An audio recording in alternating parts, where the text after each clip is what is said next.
स्वर सुधा मंच पर प्रस्तुत है रामायण के प्रमुख पात्र। आज हम जानेंगे भक्तराज जटायु के बारे में। प्रजापति कश्यप जी की पत्नी विनता के दो पुत्र हुए, गरुड़ और अरुण। अरुण जी सूर्य के सारथी हुए। संपाति और जटायु इन्हीं अरुण के पुत्र थे।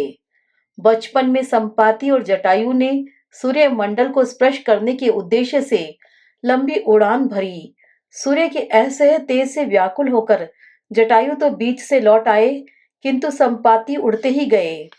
सूर्य के सन्निकट पहुंचने पर सूर्य के प्रखर ताप से संपाति के पंख जल गए और वे समुद्र तट पर गिरकर चेतना शून्य हो गए। चंद्रमा नामक मुनि ने उन पर दया करके उनका उपचार किया और त्रेता में श्री सीता जी की खोज करने वाले बंदरों के दर्शन से पुनः उनके पंख जमने का आशीर्वाद दिया। जटायु पंचवटी में आकर रहने लगे। एक दिन आखेट के समय महाराज दशरथ से इनका परिचय हुआ और ये महाराज के अभिन्न मित्र बन गए।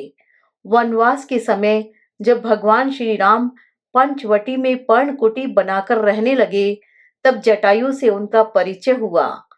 भगवान श्री राम अपने पिता के मित्र जटायु का सम्मान अपने पिता के समान ही करते थे।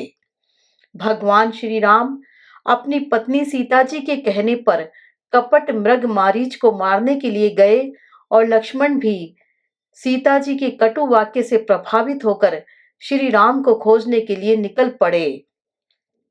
आश्रम को सूना देखकर रावण ने सीता जी का हरण कर लिया और बलपूर्वक उन्हें रथ में बैठाकर आकाश मार्ग से लंका की ओर चला।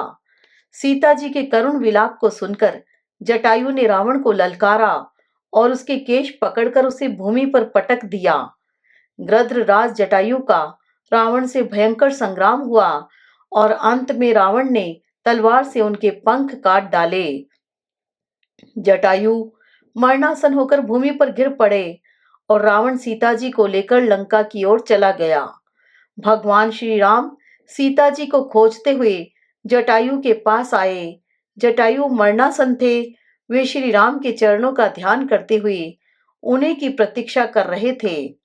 इन्होंने श्री राम से कहा, राघव, राक्षस राज रावण ने मेरी यह दशा की है। वह दुष्ट सीता जी को लेकर दक्षिण दिशा की ओर गया है। मैंने तुम्हारे दर्शनों के लिए ही अब तक अपने प्राणों को रोक रखा था। अब मुझे अंतिम विदा दो। भगवान श्री राम के नेत्र भर आए। उन्होंने जटायु से कहा, तात, मैं आपके शरीर को अजर अमर तथा स्वस्थ कर देता हूँ। आप अभी संसार में रहें। जटायु बोले, श्री राम, मृत्यु के समय तुम्हारा नाम मुख से निकल जाने पर अधम प्राणी भी मुक्त हो जाता है। आज तो साक्षात तुम स्वयं मेरे पास हो। अब मेरे जीवित रहने से कोई लाभ नहीं है। भगवान श्री राम ने जटायु के शरीर को अपनी गोद में रख लिया। उन्होंने पक्षीराज के शरीर की धूल को अपनी जटाओं से साफ किया। जटायु ने उनके मुख कमल का दर्शन करते हुए उनकी गोद में अपना शरीर छोड़ दिया।